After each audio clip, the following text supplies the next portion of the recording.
ማድረግ እንዴት ነው? ላይክ ይቅርታ ጠይቂ ምናምን እንደዚህ እንዴ? እኔ ሀና ይወድልኛል እንዴ? ቀን በቀን የእንትን ልጅ የተዋልኩ መሰለኝ ይወድልኛል እንዴ? እንዴ ማን ነው የኔን ስም የሚያየው? እዚህ ላይ ወጥቼ ስለማወራ ነው እንዴ? እዚህ ላይ ጀግና መስዬ ስለምታይ ነው? በጣም እኮ ይሰልቻል። ኤቭሪዴይ የእናንተን ስድብ እየሰማሁ እኮ ነው ተነስቼ ለመስራት ለመለወጥ ሞክረው እንዴ። ትዳር አጣሽ አይደል እንዴ? ትዳር እኮ በጣም ተራ ነገር ነው። ባሬ እኮ መሆን የሚፈልጉ ወንዶች እኮ ይዤ መኖር ሴት ነኝ። ባሬ እግሬን እየላሱ ላይክ እግሬን እየላሱ ማለት ነው የምራመድበትን እመቤቴ ምስክሬ ናት ነው የምልህ ማሬ። እየተፋሁባችሁ እየተጸዳዳሁባችሁ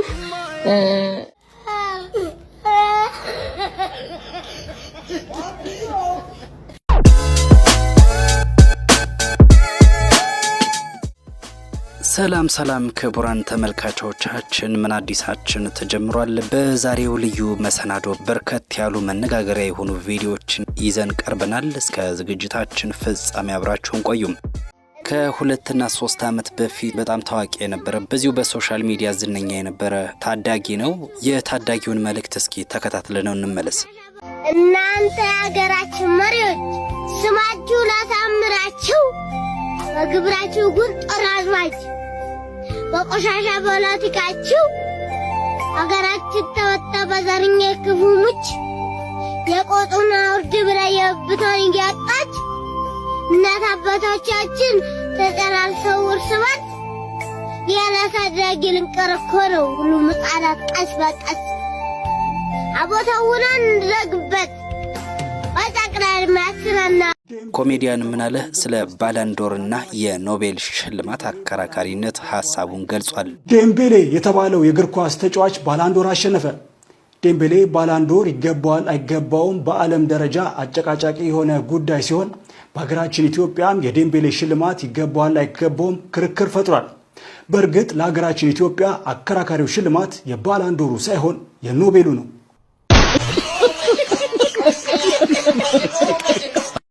በኢትዮጵያ የሀገር መከላከያ ሰራዊት መካከል እጅግ በርካታ ጥያቄዎች እየተነሱ ናቸው። ከመልካም አስተዳደር ጋር በተያያዘ ሁልጊዜ ጦርነት ላይ ነን፣ ሰራዊቱ እረፍትን አላገኘም፣ በዛ ላይም ጥቅማ ጥቅምን እየተሰጠን አይደለም በሚል ተቃውሞዎች እየተሰሙ ናቸው። እስኪ የዚህን ወታደር አቤቱታ እንስማው።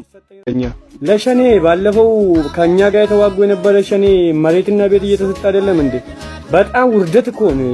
ከዚህ ባስ ውርደት አለ እንዴ የኢትዮጵያ ሕዝብ? እኔ አሁንም በሞትም ብኖርም እኔ ማንንም አልፈራም ከእግዚአብሔር ውጪ። ግን እየተደረገ ያለ ነገር ልክ አይደለም። እኔ 105 መሬት ራሱ ቢሰጠኝ ራሱ ካሬ ቢሰጠኝ ራሱ ለኔ ትርጉም የለውም። እኔ በወስድም ባልወስድም ምንም አይደለም ለኔ። ግን ሸኔ ባለፈው ከኛ ጋር የተዋጋ የነበረ እየወሰደ ነው፣ ቤትም ምንም ንብረት እየወሰዱ ነው። ምን ሁሉ ነገር ነው በእጀባ ነው የሚሄዱት። እኛን ግን ጣልቶናል። እኔ አስለቃየሁ ዳንኤል እባላለሁ። በትግራይና በመከላከያ ጋር በተደረገው ጦርነት 2013 ዓ.ም በተጎዳን እኛ በቦርድ አባል በቢሾፍቱ ከንቲባ መሬት ጥያቄ ጠይቀናል። ያለነው 4 ዓመት ፈጅቷል። እስከ ዛሬ ሂደን ስንጠይቅ ከንቲባው የለም ይባላል፣ ስብሰባ ላይ ነው ይባላል። ከፈለገ ደግሞ ለኔ ብላችሁ ነው እንዴ፣ ሲገኝ ደግሞ ለኔ ብላችሁ ነው እንዴ መከላከያ ሰራዊት አባል የሆናችሁ፣ ለኔ ብላችሁ ነው እንዴ እንደዚህ የቆሰላችሁ እያለን ሲያዋርደን ቆይቷል። ይሁን እንጂ እዚህ ነገር ላይ እንኳን አስተያየት መስጠት እጅግ በጣም ከባድ ነው። ምክንያቱም ይሄ ሆነ ተብሎ ፊልም የተደረገ ነገር ነው። ጠቅላይ ሚኒስትራችን በአካዳሚኩ ዘርፍ ዶክተር ናቸው፣ በውትድርናው ዘርፍ ኮሎኔል ናቸው፣ በቦክሲንግ ስፖርት ደግሞ ባንድ ፓንች የሚዘርሩ ሆነው መጥተዋል። ሀሳብ አስተያየታችሁን እስኪ ጻፉልን።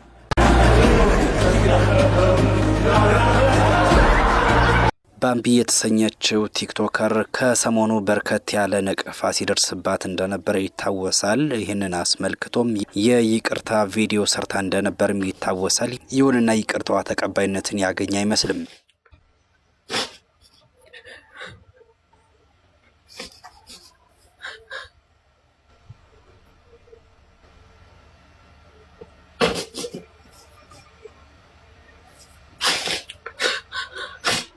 እኔ አሁን ምንም አልፈልግም። ቪዲዮ መስራት መስደብ በቃ ይሄን ነው እንድታውቁኝ ፈልገው። ቪዲዮ መስራት መስደብ ኤቭሪቲንግ መብታችሁ ነው። መብታችሁ ግን አካውንቴን አትንኩብኝ እሺ። እኔ ስራዬን መስራት ፈልጋለሁ። ስለዚህ አካውንቴን አትንኩብኝ። በቃ ልስራበት። አልጋ ላይ ምግብ እንዲቀርብልህ እኮ ሰራተኛ እንጂ ሚስት አያስፈልግም። አይ እንዲህ ያላችሁ እኮ ነው ከናንተ የሰራተኞቻችን የሚጥመን ምኑ ምግቡ ነው። በሀገራችን ኢትዮጵያ ከሚገኙ ተቋማት መካከል የኢትዮጵያ አየር መንገድ በተገልጋዮቹ በርካታ ቅሬታዎች ይቀርቡበታል። ከዚህ ቀደም በበርካታ ሚዲያዎች እንደተከታተልነው ከካርጎ ጋር በተያያዘና በሌሎችም ተያያዥ ጉዳዮች ተጓዦች ቅሬታቸውን ሲያሰሙ ቆይተዋል። እስኪ ዛሬ ደግሞ ይሄ ወንድማችን የሚለውን ተከታትለን እንመለስ። እንደው ልናገር ኤርፖርት ወይም ኤርላይንስ ሪሌትድ ናቸው፣ ብዙ ጊዜ አይገናኙም ይልሃል ዝም ብሎ ሰው ሲፈላስፍ። በአሁን ሰዓት የኢትዮጵያ ኤርፖርት ማንም ተቆጣጣሪ የለውም። ማንን እንደምትጠይቅ አይታወቅም። በቃ እንደፈለገ ማንም ይጫወትበት ነው። ከላይ እስከ ካርት ገፊው ይጫወትባል። ለምሳሌ ያንተን ቪዛ ፓስፖርት ማንም ብድግ አድርጎ አትሄድም ማለት ይችላል። ከዚህ በፊትም ነበር። ማንም ይቀበላል፣ አትሄድም ይልሃል። ማንም ሰው እንግዲህ ይሄንን መወሰን የሚችለው ኢሚግሬሽን ነው። ብድግ አድርጎ አትሄድም ቪዛ ከፈለገ ይዞት ሄዳል። አንድ ብዙ ተጓዦች የሚስተጓጎሉበት ይሄ ነው። ብር ክፈል ነው የምትባለው። ዝም ብለህ ለገባበት ብር ክፈል፣ በቃ እንዲህ ለምትረግጥበት ክፈል ነው። ይሄ ሐላል ነው፣ ምንም ያውቀዋል። ከዚህ ቤተኛ ብለህ ነው ይሄ የሀገራችን ስም አታበላሽ ብሎ የሚያሽቃብጣል። ይደርሳል በተራ ደምን ባታለቅሳታል። አንድ ሁለተኛ ነገር ፍተሻ ላይ አንተ 10 ሻንጣ 6 ሻንጣ 5 ሻንጣ ትችላለህ። ሻንጣ ውስጥ እያንዳንዷ ቁልፍ፣ ኤርፎን፣ ምናምን ቡና፣ ሲኒ ምንም ያስከው ነገር ንገረኝ ይላል። ኤክስሬ እኮ አለ ሊፈትሽ ነው እዛ ጋር ቁጭ ያለ። በዛ ላይ አባቴ ስርዓት የላቸውም አንዳንዶቹ። በዚህ ሰዓት እንደ ኢትዮጵያ ኤርፖርት ዘግናኝ የሆነ ድርጅት የለም። ማንም እንደፈለገ ነው የሚያደርገው። የዘረፋ ኃይለኛ የዘረፋ ቦታው ነው። ይሄ እዚህ ጀርባ ላይ የምትይዘው ሻንጣ ከፍለ ነው የምታልፍ። በተለይ ደግሞ አረብ ሀገር እህቶቻችን ሲገቡ የሚያለቅሱት እንባ አይደለም። ባለቤት የለውም እንደ ኢትዮጵያ ኤርላይንስ የኢትዮጵያ ኤርፖርትም ሆነ ኤርላይንስ ባለቤት ያለው ይመስልኝ። ማንም አይቆጣጠረውም። እንደፈለገ የፈለገ ሰው ገንዘብ ይዘርፍ። ውስጡ ላይ የሚዘረፍ ብር፣ የሚሰሩ አሻጥሮች፣ ከውጪ ግዙፍ ስም አለው ኤርፖርትም ሆነ ኤርላይንስ። የሀገሩ ህዝብ ግን ያለቅሳል። ገና ኤርፖርት ስትሄድ እንዴት እንደምትፈራ በቃ የጋንግስተር መናኸሪያው ነው። ውጪ ላይ ትደበደባለህ። ቤተሰብ ሊቀበልም ይደበደባል፣ ሊሸኝም ይደበደባል። ውጪ ላይ እንኳን ማረፊያ የለውም እኮ ለተሳፋሪ ወይም ለሚቀበሉ ቤተሰቦች ወይም ለሚሸኙ እዛ ጋር ተደረድራቸዋል እንደ በግ ነጋዴ። እዛ ላይ በዱላ ይሰጣል፣ ትጀለጣል። ያንን የሚያህል ግዙፍ ኤርፖርት ማረፊያ እንኳን የለውም። ግራውንዱን ምንድነው? አንድ ማረፊያ የለውም፣ ካፌ የለውም። አንዴ ከዚህ ጋር ግር አድርገው እዛ ጋር ያረጓቸዋል። አንዴ አንስተው ስንት ደካማ አለ እዛ፣ ስንት ከገጠር የሚመጣ አለ። ከገጠር የሚመጡ ወገኖቻችን አያውቁትም። ቦሌ መተው ስቃይ በስቃይ ያረጓቸዋል። ቦሌ እዛው ላይ የምትዘረፈው ዘረፈ። ውጪ ራሱ ይሄ ታክሲ ይሄ ሻንጣ እንዳለ ትቃማል። እዛ ጭነ በስራኬ ጎበዝ ነው። ሻንጣ እንዳለ ይበላል። ሌላው እቃ ሳይፈተሽ ዚፕ ሳይቀደድ እቃ ተወስዶ አልቆ ባዶ ነው የሚሰጡ። የጭካኔያቸው ጭካኔ ሰው አንድ ነገር ይወስዳል። ሙሉ ሻንጣ ጽድት አድርገው ባዶ እንደዚህ ያስቀምጠው። ሻንጣ ሁሌ ነው የሚበላው። ሻንጣ ታገኝ እቃ ምናምን አንዳለ ያጸዱልሃል። ስልክ ምናምን ካገኙ አይምሩም። ተቆጣጣሪ የለውም። የኢትዮጵያ ኤርፖርት በአጠቃላይ አለ ማለት ይከብዳል። ዘግናኝ ቦታ ነው ይሁን አገርን እንድጠላ ነው የሚያደርግ። ማን ነው የሚቆጣጠረው? ማን ነው ባለድርሻው? ማን ነው አቤት የሚለው ወይ የሚለው ማን ነው? ማን ነው እንደ ኢትዮጵያ ኤርፖርትን እንድንጠላ ያደርጋችሁ? አረ ተው፣ ግፍ ነው። ዝርፊያም ልክ አለው። ይሄ ስግብግብነትም ጅም መሆንም ልክ አለው። እና ኢትዮጵያ ኤርፖርት ወይም ኢትዮጵያ ኤርላይንስ ተመሳሳይ ናቸው። አንድ ላይ ነው የሚሰሩት። እና አስነዋሪ በጣም ነውሮች በስተዋል። ሁላችሁም ግን ይሄን ነገር ተከታተሉ። ነግበኔ በል ደምንባ ታለቅሳታለህ ተረኛ።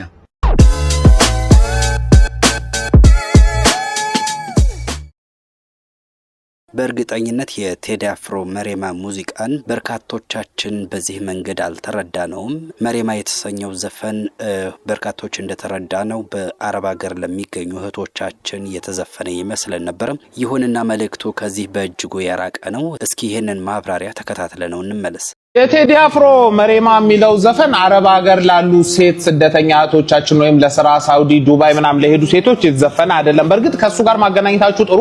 የግጥሙ መጨረሻ ላይም ልክ አረብ ሀገር እንዳሉ የአረብ ሀገር ስሞችን ጠርቶ እዛ እንዳሉ ወንድምና እህቶቼ መሬማ አሳዘንሽኝ ይላል። ግን መሬማ አረብ ሀገር የሄደች ኢትዮጵያዊ ሴት አይደለችም። ቶታሊ መሬማ የመናዊ ነች። ግን ምንድነው ታሪኩ? ምክንያቱም ይሄንን እምላችሁ ምንድነው ቴዲ በጣም ከባድ ስራ ነው የሰራው። ኢንተርናሽናል መሆን የሚችል እና በዓለም አቀፍ ደረጃም ትኩረት መሳብ የሚችል ክሮስ ካንትሪ የሆነ ስቶሪ ያለው ስራ ነው የሰራውና ላይ ቀለል ተደርጎ በቃ ይሁን አረብ ሀገር የሄዱ ሴቶች ታሳዝኑኛላችሁ አይነት ነገር ተደርጎ ሲገለጽ ኮምፈርት አልሰጠኝም። አንዳንዶቹ ደግሞ አረብ ሲደፍር ምናምንም እየሰሩ ነበር። ብቻ እሱ የእውቀት ማነስም ነው። ግን ዋናው ነገር ይሄ ትልቅ ታሪክ ነው ያነሳው። መሬማ ኢትዮጵያዊ አይደለችም። መሬማ የመናዊ ነች። ለምንድነው ግን ስለሷ እንደዛ ብሎ ያወራው የሚለውን ብናይ አሁን እዛ ላይ ታችሁታል። የጎዳናውን መንገድ ስትጠርጊ ምናምን ሲል አረብ ሀገር ያሉ እህቶቻችን ጎዳና ወጥተው መንገድ አይጠርጉም። ስለዚህ ይሄ ማለት የተሰራው ታሪክ ወይም ደግሞ የሚያወራው ስለነሱ አይደለም ማለት ነው። የሷ ታሪክ ይለያል። ቆይ መለስላችኋለሁ እሷን ከቆሻሻ ጋር ለምን እንዳገናኛት። እንደገና ደግሞ ስጠራት አትሰማኝም እያለ ነበርና ለምን ኢትዮጵያዊ ከሆነችማ ሲጠራት መስማት መመለስ አለባት። ዋናው ታሪክ ምንድነው? መሬማ ማለት አልሙሐመሺን ወይም አካዳሚ ይሏቸዋል። የመን ውስጥ በጣም የተናቀ ሶሳይቲ አለ። የዛ ሶሳይቲ አንደኛዋ አባል ናት።